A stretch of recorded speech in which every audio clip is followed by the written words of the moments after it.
I wouldn't even know.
Microphone check. 1, 2, what is this? We back on the scene.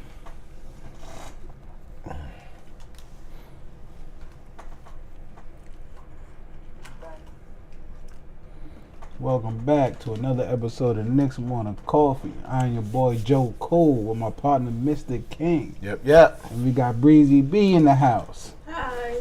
Long time no see. What's the word? How the sound sounding? What it's looking like? It's been a minute. Yeah, I know. Listen. I know. What a time to be a Knicks fan. Oh, this is it right here. This is what all the Knicks fans be dreaming about. Mm-hmm. We actually living it for a change. Man. Matter of fact, I'm going to take a toast to that. I think I was going to toast anyway, but since we here. Like you said, it's a Merry Christmas. Sounding good? Yep. All right. Well, we back. Knicks have been on a roll. We're winning the NBA Cup since we've been gone. Winning the Christmas game since we've been gone. 2 big games that we had since this time period.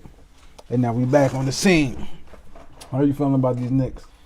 Listen, everything that we hoped for in the beginning of the season, with the additions that we gotten, whether they all contributed or not, we getting everything that we asked for. So I don't think people should be surprised at where we are right now.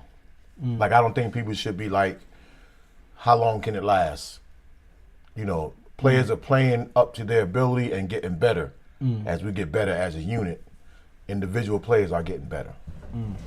So kudos to them. Yeah, everything this office been doing, the players been doing, the coaching staff, I couldn't ask for more. You know what I mean? So far, a successful season. Let's get into this Knicks Hawk recap. You know what I mean? We win the game 128-125. Jalen Brunson with 34 points, Town with 36 points. And then we also got a newcomer, Kevin McCullough Jr. with 13 points, 8 rebounds, 23 minutes. And I want to say that's his rookie debut. You know what I mean? Next man up, what would you say? Yeah, we definitely could say that because this is the most minutes that he gotten. And not just the most minutes, the most meaningful minutes that he was able to get. And that's, you know, we want to give the coach a lot of credit for that because he's calling numbers and shots he don't have to. You know, and that would be the difference between him and Tibbs. Like, I'm never going to throw dirt on Tibbs' name. But the difference for me right now in their coaching would be the fact that Tibbs will put you in early in the season. But he'll tell you just go out there and play hard. And that's not enough anymore to just go out there and play hard. We got to put guys in and play them to some of their strengths and allow them to be the players of why we got them in the first place. So that's the difference. Coach Brown is giving them an opportunity to play the way you play. Now, you ain't going to go out there and get 35 minutes and 35 shots. But you're going to be able to do some of the things that, you know, within your bag. And that's all we want from guys. So, you know, This guy McCullough, well, we already knew he was good. We knew he was capable. At He Kansas. got 30 Yeah, a couple months ago, 5 months ago, 6 months ago. yeah, we knew he was good. Just that getting opportunities to contribute on a winning team is what's impressive right now. So, And the one thing we're not complaining about as fans, we're not complaining about player development. Like Tyler Kolek, I don't know if it's because he just being a sponge and watching Brunson, the way he played, trying to take charges, hustling, trying to fight an open man. Even at times that was a little scary during the Christmas game. It's like he's trying to get the bucket. You know what I mean? Yeah. So to see that is good. And Diawara got some time too. Yeah. I don't want his you know what I mean, only 16 minutes. Did he start? I think Yeah, he started.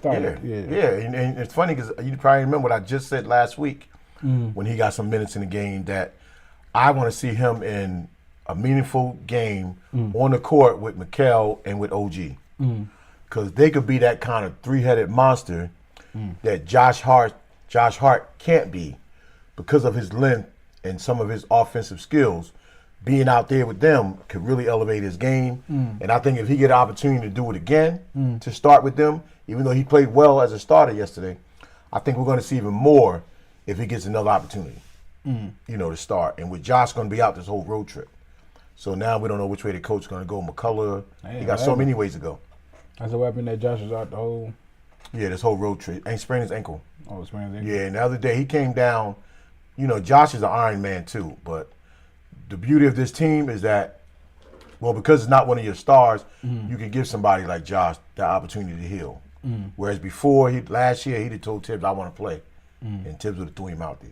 So, Diarra, I believe in him. It's just a numbers game because he plays really the same position as OG and Mikal. Mikal is really a forward. And he got in there and he did his thing. And we can have a lengthy guy like him, with all the people we got coming off the bench, we can have a lengthy guy like him come off the bench and contribute in areas, then, we take it off even more. Yeah, like, now when I'm sitting here looking at the minutes, at some point I do kind of want to see Mikal's minutes, because he's not getting rest days, go down. Like OG got 38, Towns with 30, Jalen Brunson 38, and then Bridges 37.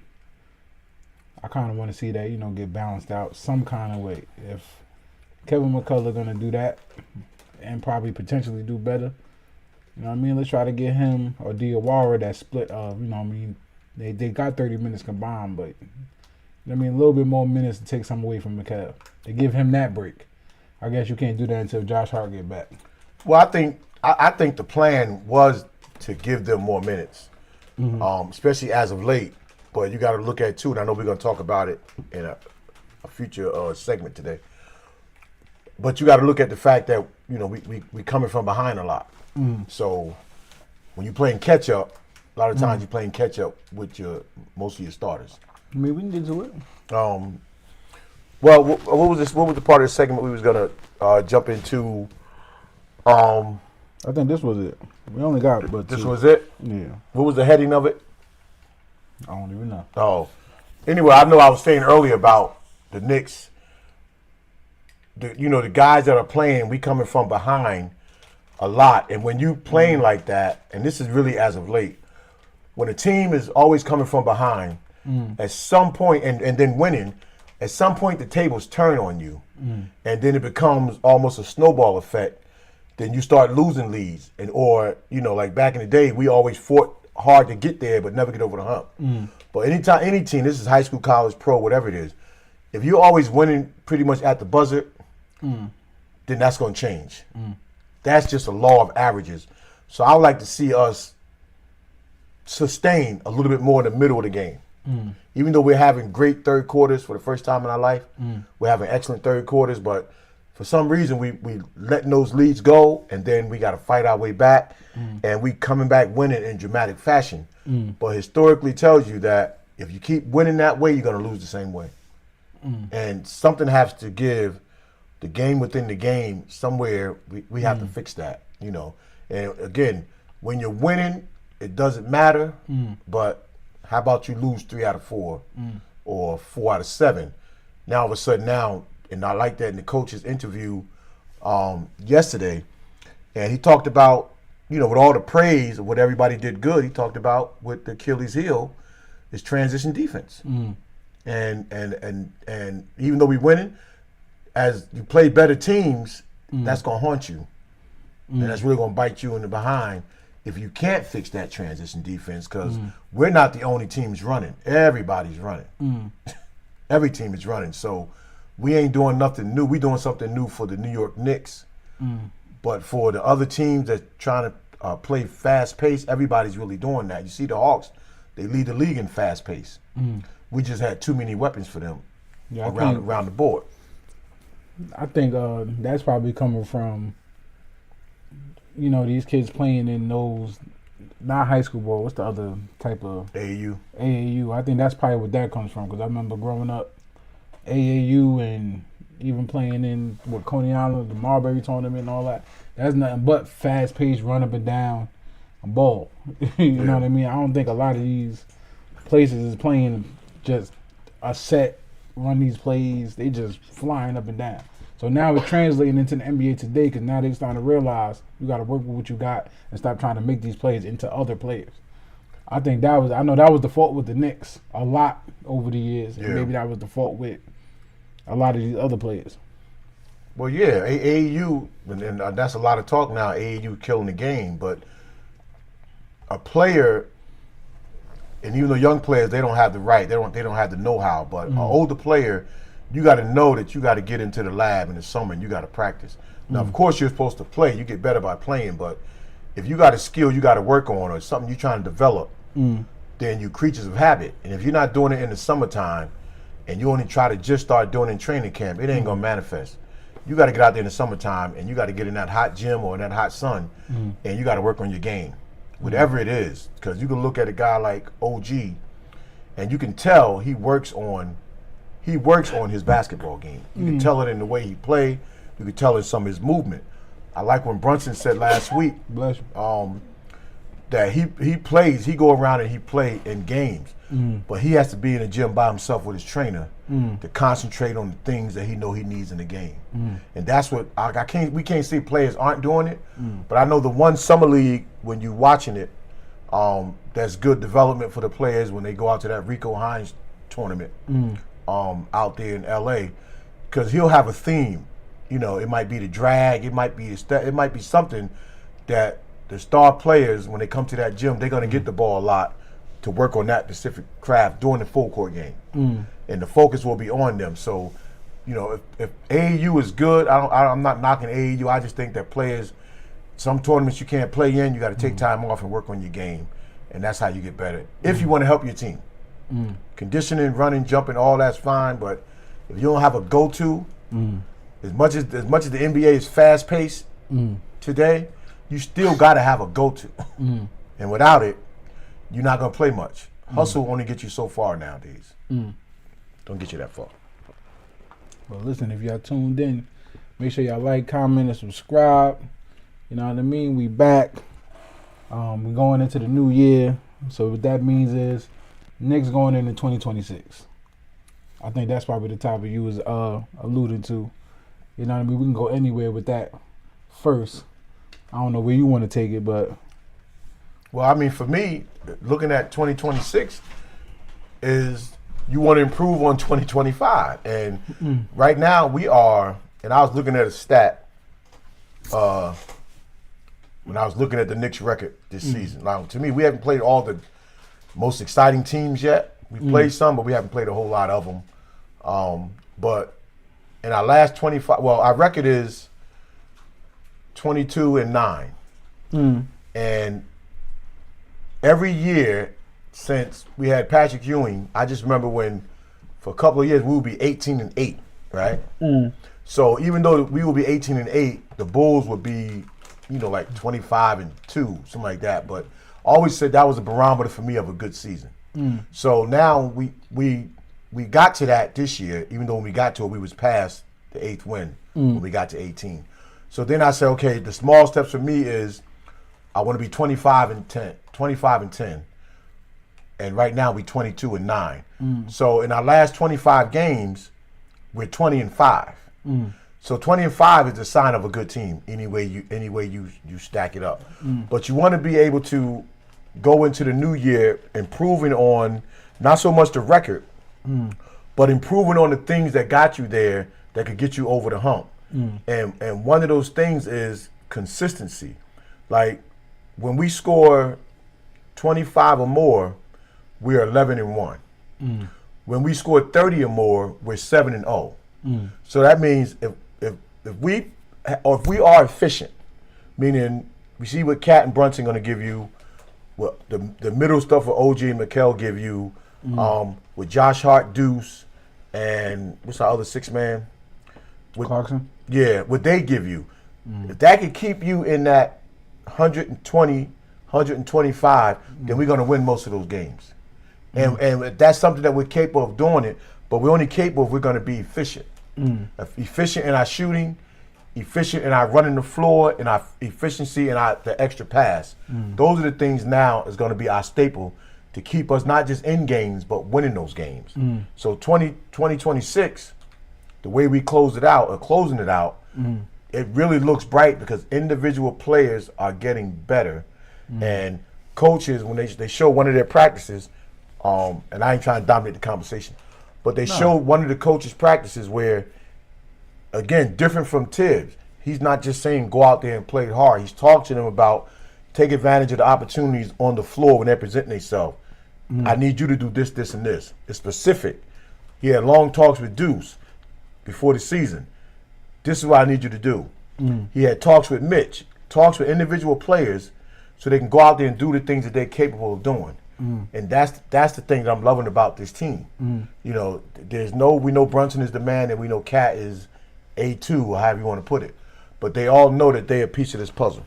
And that's because of the coach. Right, yeah. I want to see that. I want to see us exploiting more of these young guys, trying to see what they can do when they get in their back. Like, see what the DOR can do, Kevin McCullough can do, Tyler Kolek, let them get more comfortable. So when we do get deep in that playoff run, our players, one, are not banged up by the end of the year, and two, we can count on these guys to do what they did. It's already impressive that they're not playing a lot and they come in the game playing like this. You know what I mean? So whatever they're doing on play development, I want them to double down on that. If I'm nitpicking, that whole, except for last night, with Towns and Brunson both scoring 30-something points, I want to see Towns maybe taking over the game. You know, and Brunson just kind of letting Towns do his thing. It seemed like it's easier that way. Like Brunson can do either or. Towns, not so much. You know what I mean? Unless you're going to give him the ball, which they need to start giving the ball, I think I want to see more of that. Yeah. Because one of the things the coach said yesterday, when Towns likes to pick, he likes to pick and pop. But Coach Brown said yesterday, when Towns pick and roll, according to their stat sheet, then they're unstoppable because that put the defense on their heels. And yesterday he did quite a bit of pick and roll into the basket. And putting his head down. That's what some of his points came from. But that's the type of thing with the coach you have to implement, which I guess he's doing. And sometimes you get away from that with your star players.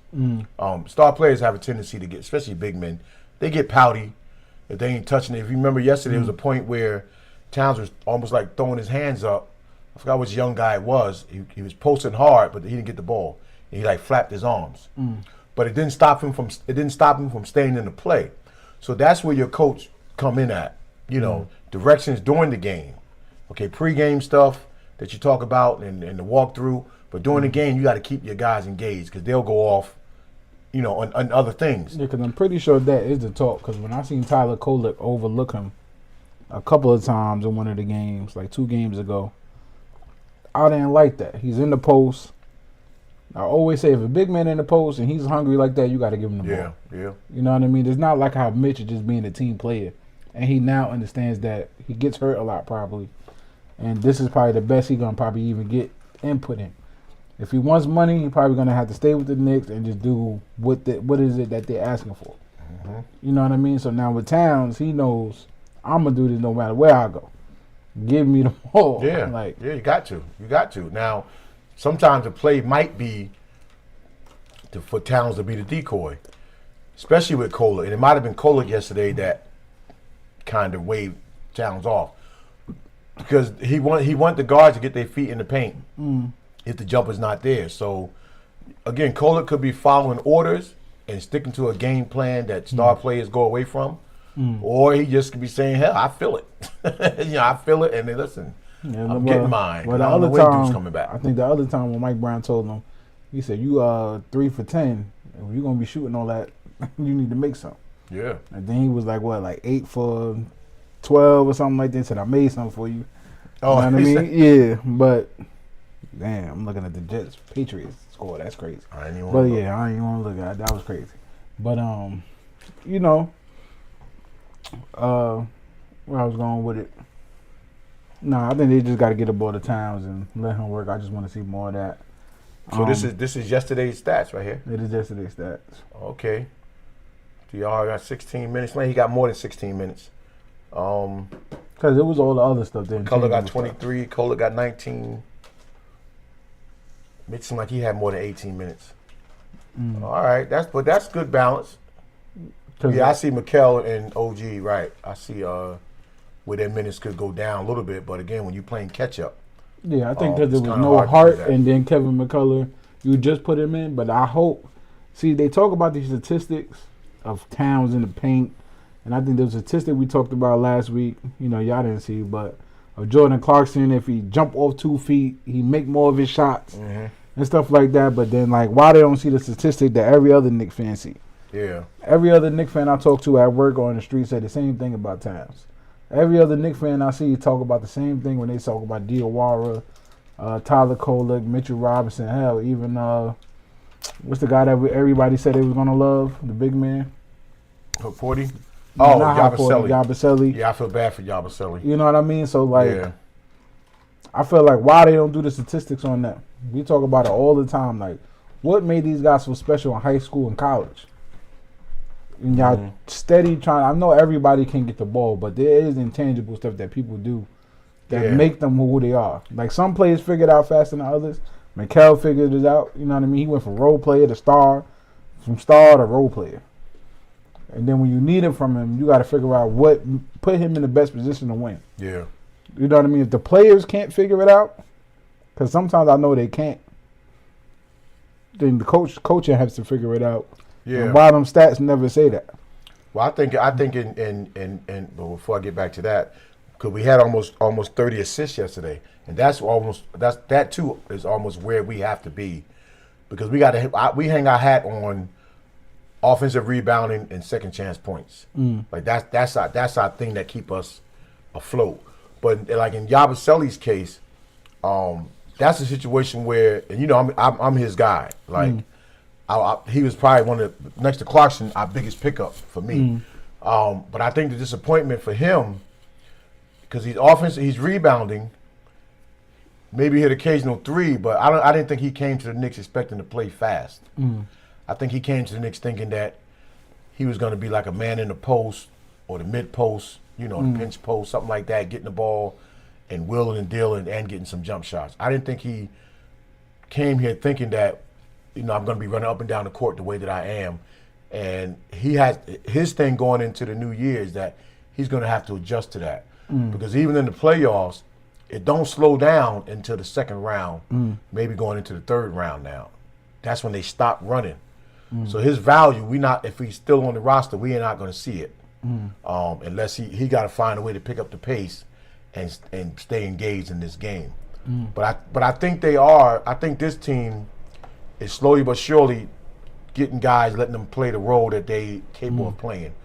Like Mike Brown said again yesterday, we're not asking them to do all this crazy stuff they're not capable of doing. But to me, you should be asking them to do that because we all know that if they went and played pickup right now, it would be a totally different game in the way they play. So if they're able to handle the ball and do certain things with the ball, give them that opportunity. Like give one of them a screen. And then let's see them do a little bit more with it, which I'm sure that they're capable of. Shoot, that's a joke. No, it ain't really a joke. But Mitchell Robinson, you got to hit the free throws, baby. Going into 2026, man, you gotta hit the free throws. He had that one game. Remember, he was like 5 for 6 Yeah, down the stretch. But yeah, he got because we need him in the game sometimes. yeah. Well, you know, And if he could be a lights out free throw shooter, that would make all the difference. well, not just Mitch too. And him, Towns in the game at the same time Yeah. down the stretch. Yeah. I mean, Mikal, how Tyler Kolek is Brunson like feel either or, whatever we needed. when Brunson get taken out at the end of the game for defense, but it's Tyler Kolek that go in there? Like, how did that make you feel? Well, You know? well, Brunson, that's self-inflicted because not only is it Tyler Kolek, the first option going to be McBride. Yeah, if he was there. If he was there, then McBride first and Yeah. then Tyler Kolek. Because Yeah. the only reason, I mean, I don't even want to get into that because I don't want to make it sound like it's negative, but No, I it's mean, not that's negative. yeah, It's just that they the know the team defense, is going to yeah. pick on you. Mm-hmm. Yeah, they're gonna pick on you. But Brunson do, and the thing is, maybe come the playoffs, he do got a defensive mean streak to him. But it's like it only show up in the playoffs, which I take that. Yeah, you just can't teach. But then sometimes in them transition close games, we need you to activate that during them games. Sometimes it ain't there, and Mikal is tired. He's not gonna save you every time. You don't need 37 minutes every time to get you there. Yeah, but look at the end of the game with him and OG, their defense in the last 2 minutes of the game. Because Mikal been taken out for Tyler Kolek a couple of times for handling the ball, getting it down court. Yeah. Down, which is confusing because Mikal sometimes show that he got handled. So I don't know if that's just a mental thing. Maybe that's all the mental thing.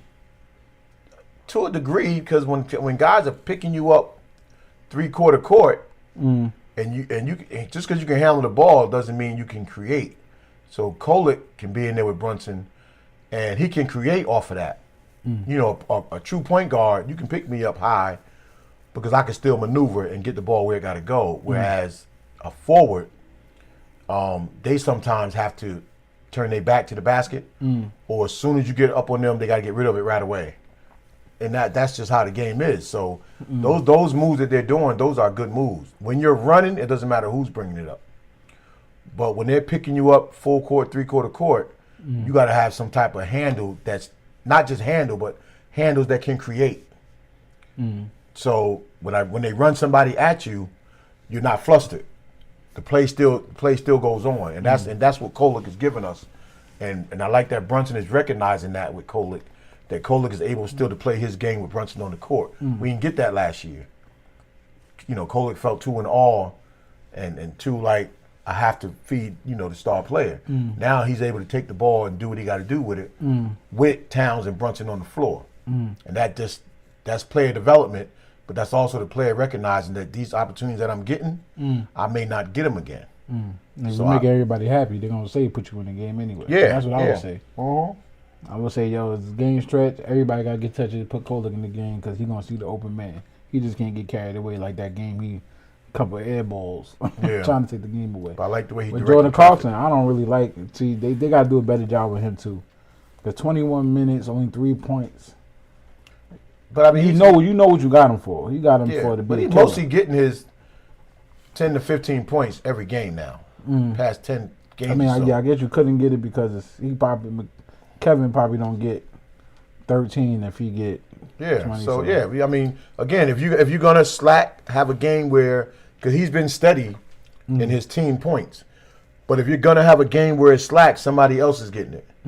It's not like he's just beating these minutes up and you're not doing nothing with it. So I like the addition, and I can't wait till down the stretch of the season, not to rush the season, and where he's gonna be with us, how he's gonna be for us. That's our ace in the hole. To have a Lou Williams type of guy come in the game, and now guys know when he get it in certain areas, do something else because he going to the basket with it. He got to learn to pass out of certain things, but the coaches are talking to him about that. But they want to keep that aggression. Yeah, shoot. But but everybody that we dialing up to come into the games, everybody probably except Yabusele in moments when he gets in is giving us stuff of why we got him. Everybody's doing that. So And he's hitting open shots. So. yeah. He just got to find his niche. But I think they just running it just too fast right now. And he got to figure out, how does it work for me in that.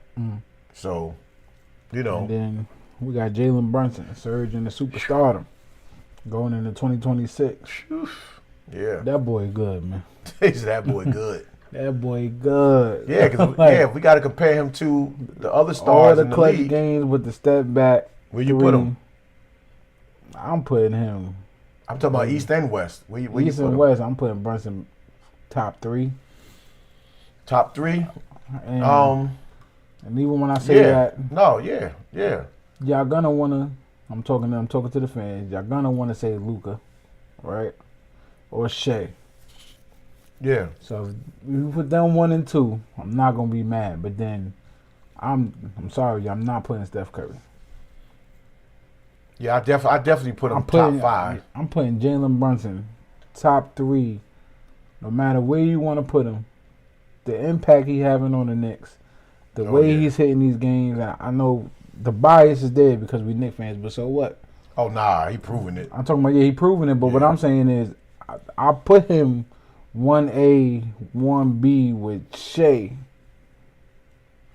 So 1, 2 with Shea, Luka 3. If you ask my personal opinion.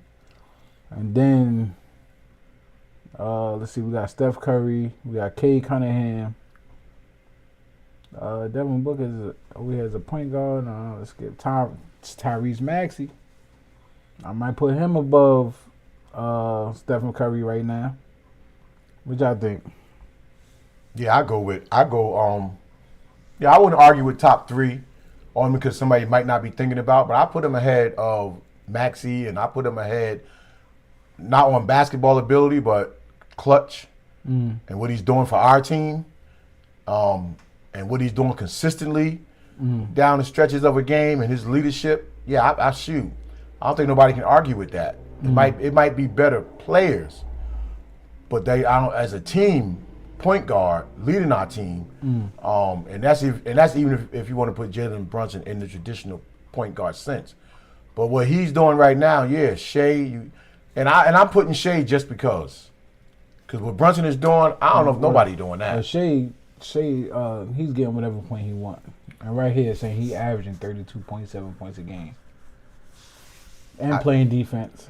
I just like the way and Brunson getting to the hole. Yeah. Now shooting ain't up there with Brunson's. Now Luka Doncic, at this point, he's an OG. To me, a young 5 OG. years, 5 years. You know what I mean? Damn, Luka Doncic still only 26. Yeah, but going back to Brunson, I don't know who's doing that clutch shooting. Like take the Cleveland game with Donovan Mitchell. Like that's NBA at its best. Mm-hmm. Take last night's game. The Hawks had 2 or 3 people had it going, and Brunson he winning me over in a way I didn't think he could. Yeah, playing wise for me though. That clutch. He's doing everything a superstar player should do. Now, I'm thinking of the players so they'll say Brunson's still boring. He don't do all the other stuff. And now that I look at it, Luka Doncic plays slow. Now, I guess it looks cool because he look like the typical white boy that drink beers and then can shoot like that out of a game. Maybe that's why I look a little flashy. Steph Curry, all he do is shoot off screens. He's not crossing you over. Shea probably looks the most flashy because he's tall. You know what I mean? And then who else we got on this list? On this list I'm looking at, they got Jalen Brunson 4. Cade Cunningham is big, but he don't play flashy. Devin Booker might be the most flashy, but I don't who they got ahead of Brunson? Huh? Who they got? Cade. They got Cade ahead of This is Yahoo Sports I'm looking at. They got Shea 1, Luka 2, Steph Curry 3, Jalen Brunson 4. All right, well, okay, that's great company though. Yeah, I'll take that because they got him in top 5. But that's great company. But in clutch, I can still argue because Steph Curry, not this year. listen, You know what I mean? That's just, I feel like that would just be giving him the OG. He's Steph Curry. He does this. Brunson was the clutch player of the year for the first award last year. He's on pace of repeating that in the last 5 minutes of clutch play. If he can give us that, and it's still within a team framework. See, in OKC, their guy, that's their offense. Is built around him around Shea doing that. So you can average 32 points a game on a winning team doing that because our offense is built for that. So our offense ain't built for Brunson to do that all day. Like when Steph Curry was tearing the league up, the offense was built on him doing that. So that's what make you that kind of offensive threat scoring guard. Shea goes somewhere else, as great as he is, and the offense ain't built that way. He don't do that.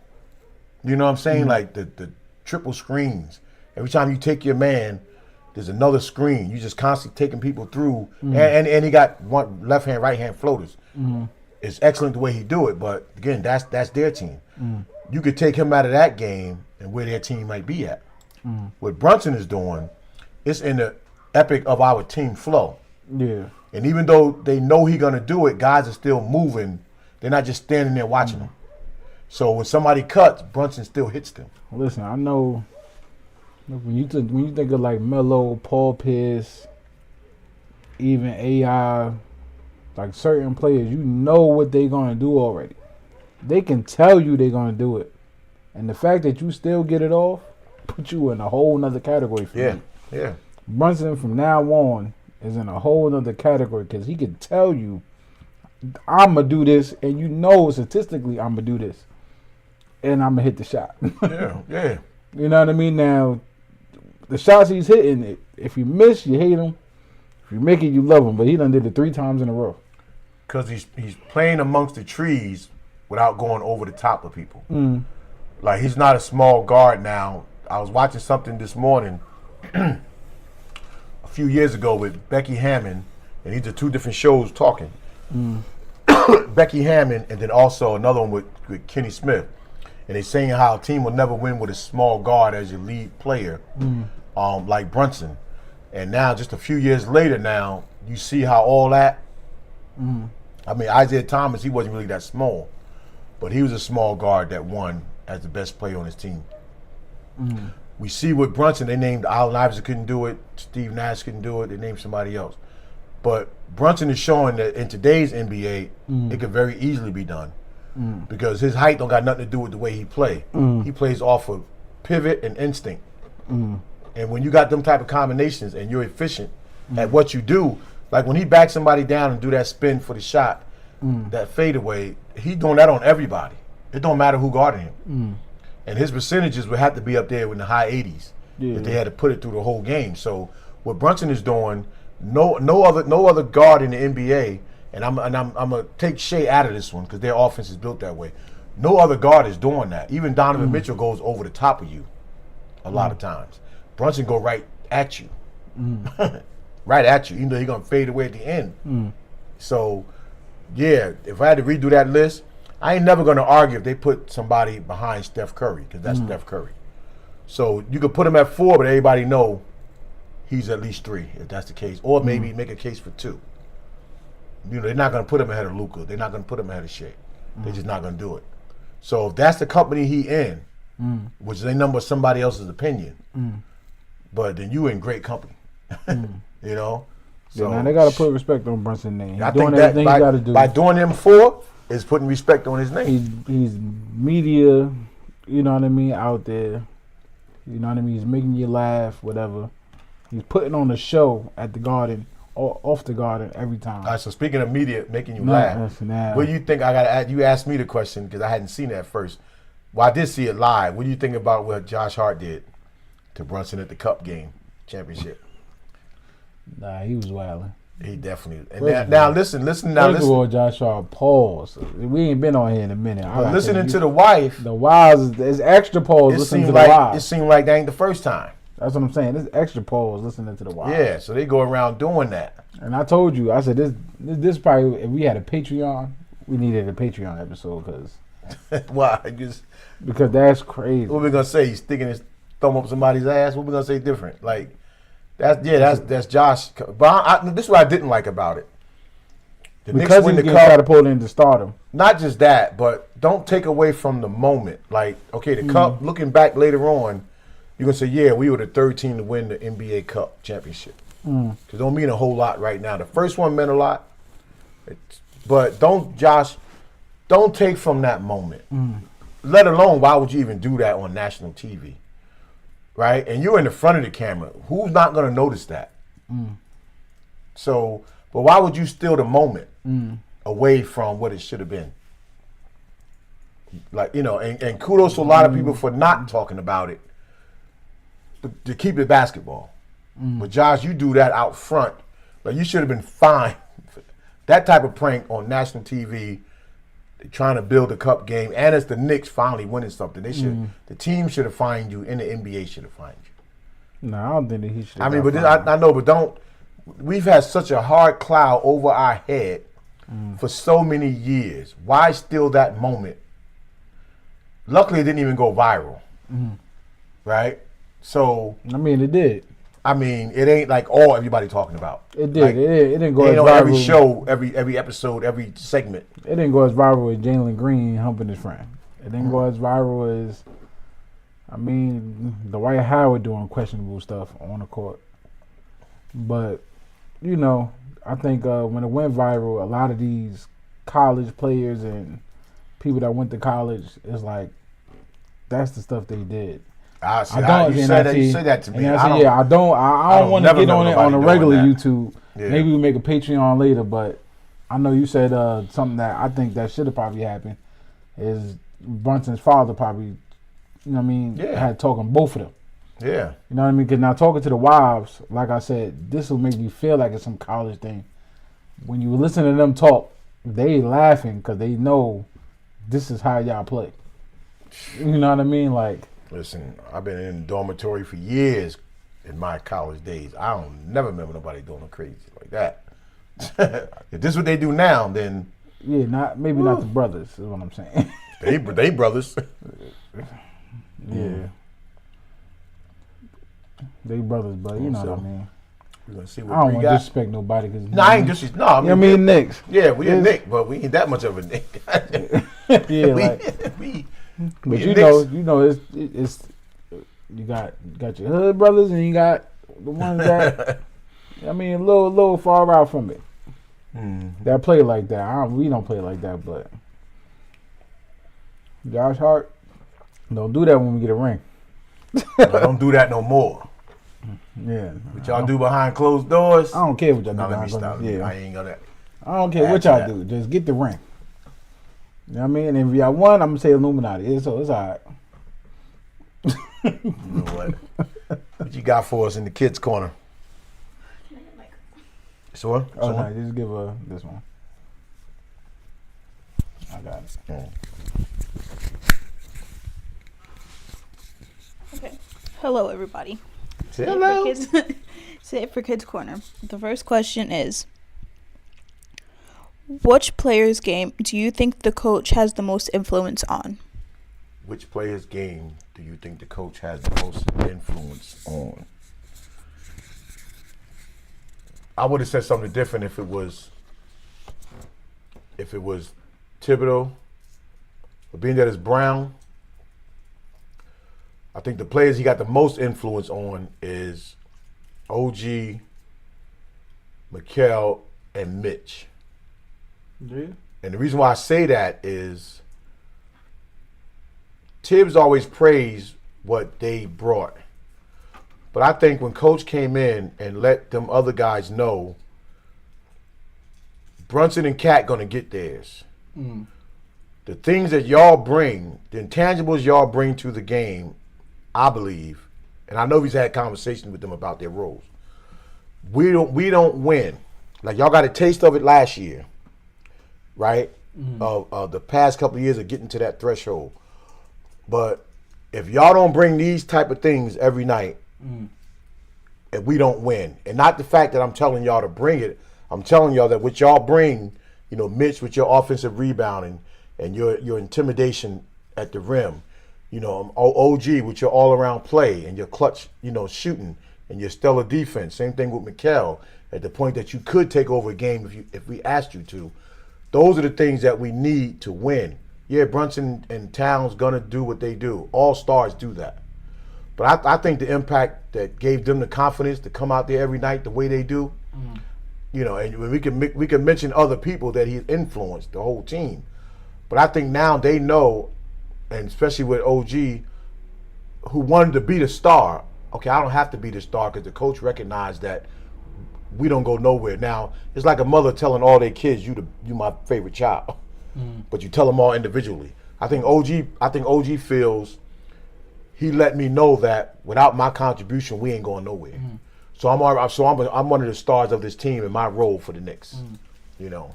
So you have it? Yeah, I'm going with I think he got more influence over the rookies and the young guys.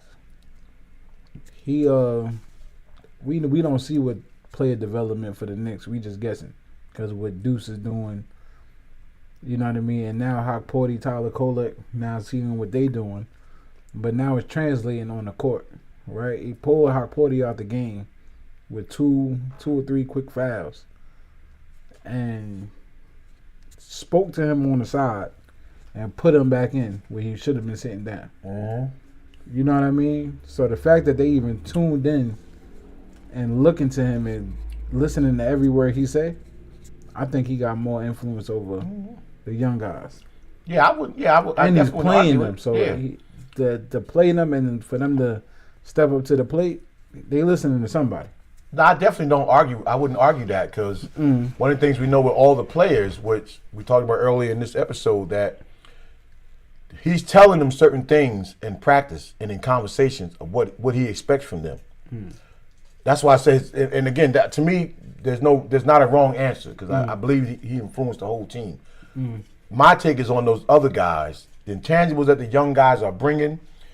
Yeah, that's all the coach because he's telling Deuce what they got to work on in practice to help the team. He's literally telling Colkin what you have to do. So now he has the confidence to put them in because I see you doing it in practice. So yeah, I mean that's a good question because there's no wrong answer in that. Because with your point, and I'm not gonna switch my answer because I believe in mine, but I definitely wholeheartedly believe what you're saying too. You know, so two things can be right at the same time. I mean, Coach Brown doing the Thug Thizzle. All right. The second question is, do you think they are playing the young guys to be future Knicks stars or future trading pieces? Okay. You want to go first this time, or? I'll go first. It may be a little bit of both. Because to make more moves, we don't know. We asked in 2026, where we see the Knicks. We got to see them play for them to make a case why you should take them or these young prospects to get that other star. I don't think we should do it now. I think we should just ride this wave out and see what happens. But I think, it's part of the player development, and this is what we're seeing. But it'd probably make an easier case if you do got to make a trade. So it's a little bit of both. Yeah, I think it's I think when you bring back most of your same team and you hire somebody, you hire a coach in enough time in the summer, which the Knicks did, and you tell players, because remember, as soon as he got hired, two people he talked to right away was Deuce and Cat. Because I think he talked to Cat as coaching against Cat. I think he probably realized Cat can float in and out of a game mentally, right? And I want to get a hold on that, tell you certain things to work on. I think Deuce he probably seen as my sixth man, who can pick up full court in a hostile game, in a hostile environment, and I need that to play the type of defense that I want to play. So. Yeah, I believe I believe the young guys, even though you lean on your old guys, I believe the young guys are playing to be future stars. Any other time I would have said, because the Knicks have a history of playing their young guys to showcase them. I really believe, and I thought that with Grimes, but then I started seeing the writing on the wall. I believe these guys are here to stay without it being a rebuild. And I think they're showing that this guy believes in me and that if I'm here full time for the long haul as a star, Well, he's got to be at the helm. Because when you shaping a guy and you leave, other people don't see that value. So I believe they're here for the duration. I wouldn't bet my money on it. Let me get that back to it. But that's my belief. No, I was gonna say I don't know if there's this statistic for great or good young guys or bench players that just over the years of you building a team that just stayed with that team. Now, there's a history of it. I'm just saying, for Brunson, for example, he was coming off the bench or most of the time, sometimes starting for Dallas. You know what I'm saying? Now he's doing what you would have thought he would have did if Luka left for Dallas. Yeah. But no, he's doing it for the Knicks. You know what I'm saying? Yeah. So I don't see a lot of these young guys. When they take off, they're taking off on the next team. They're not taking off on that team unless somebody gets hurt. Case in point, Paul George. You know what I mean? You're a young guy, the star player gets hurt, you step up, and now boom. Yeah. So I don't know if we kind of don't know, but I can't see them just sitting there for too long if they really that good. No, I mean, contract wise, you can't. You know, you can't. You got to go where your bread gonna get buttered. But if they're good enough, I can see them getting traded, getting put in a package other than the star players you Well, got. that's the other thing. Because if you're gonna lose a yeah. player for no reason anyway. Yeah, because this team is young, meaning our veteran guys are still under 30, give or take maybe one of them or so. So it's a possibility. I just think that this coach feel like Brown for all the success they say he's had as a coach. There's a lot of success he didn't have, but they just talking about Brown's upside. Like he went to Cleveland at some points, he didn't do nothing. Like he went places where he didn't do nothing, and that's probably because the star players don't allow you to. And he went places as an assistant where he did great. So, again, I believe they're going to keep a lot of these young guys. Anything could happen. Yeah, just in my mind, it's almost like if you asked us a couple of months ago when they were talking about trading Towns to Milwaukee for Giannis, and you say they throwing McBride, but the way McBride was playing, it's like a hell no. But that's when they trade you. Now, yeah, so now under Thibodeau, we wouldn't have probably seen how good Tyler Kolek was playing. So Right. now it's almost like you got to keep one. Do it really matter to us now that McBride hasn't been hit? So now if they did throw McBride in the trade, yeah, we keeping Tyler. Well, as long as you got Clarkson, too. Yeah, but what I'm saying is because Clarkson, we know we was going to get.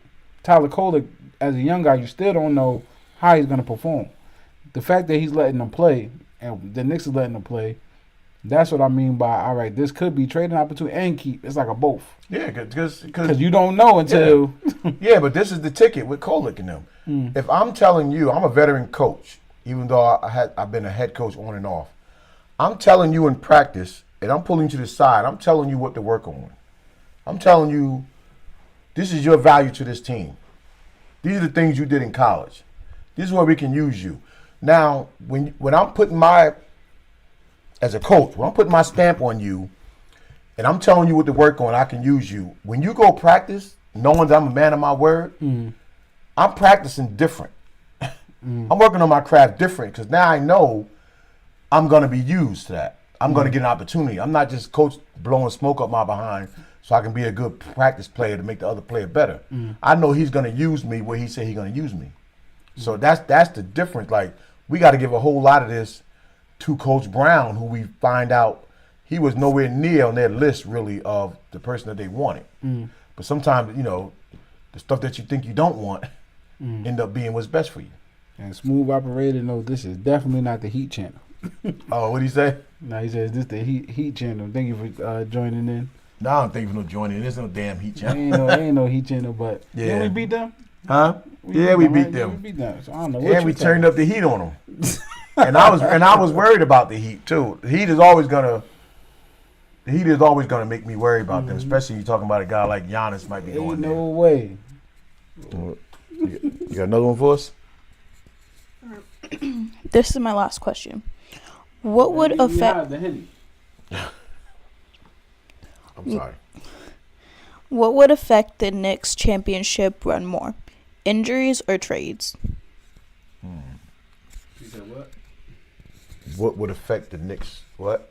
What would affect the Knicks championship run more? Injuries or plays?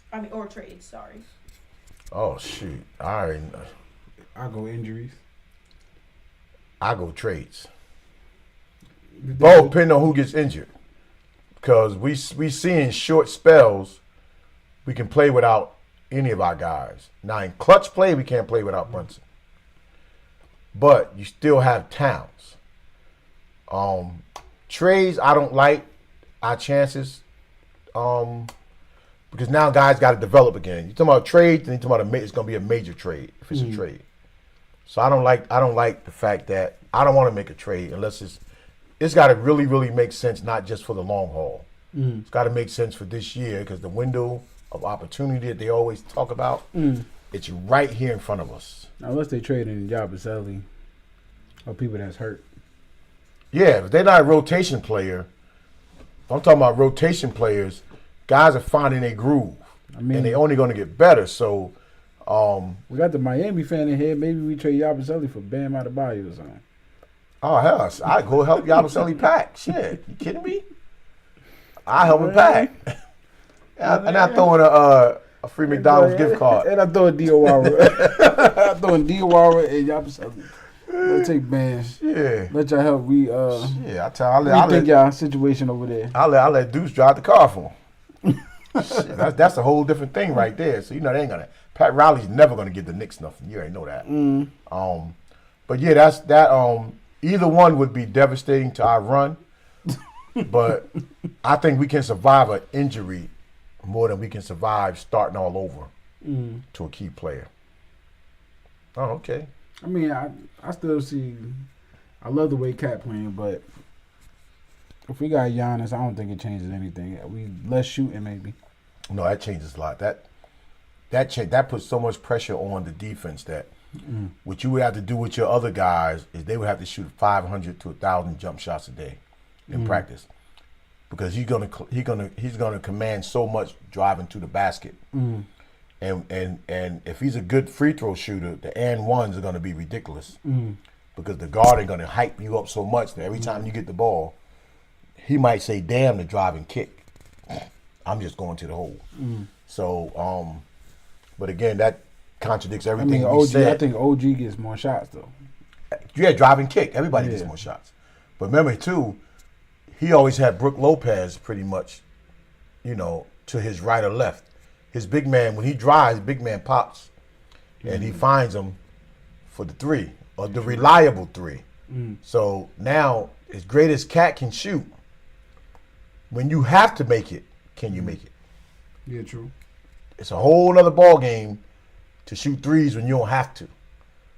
But now when they're dependent on you, that's why I loved about Kolek so much against Cleveland. The way he came off the screen and pulling up. You backpedaling, because they backpedaling because they know he's going to pass. And he pulling up on the dime with confidence. I love that about him. So, okay, that's 3 great questions.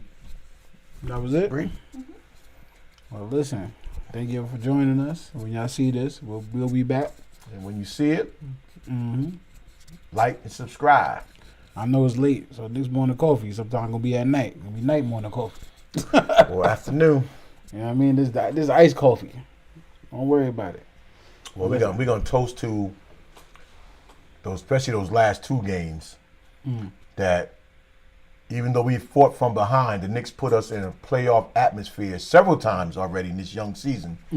They put us in playoff atmospheres to show that regardless of anything else, the New York Knicks have a great, great chance of winning this championship. Even if they fall short, they have a chance. And how many times can you say that about the Knicks? This year. Peace. Make sure you like, comment, subscribe. We see you on the next one. Peace out.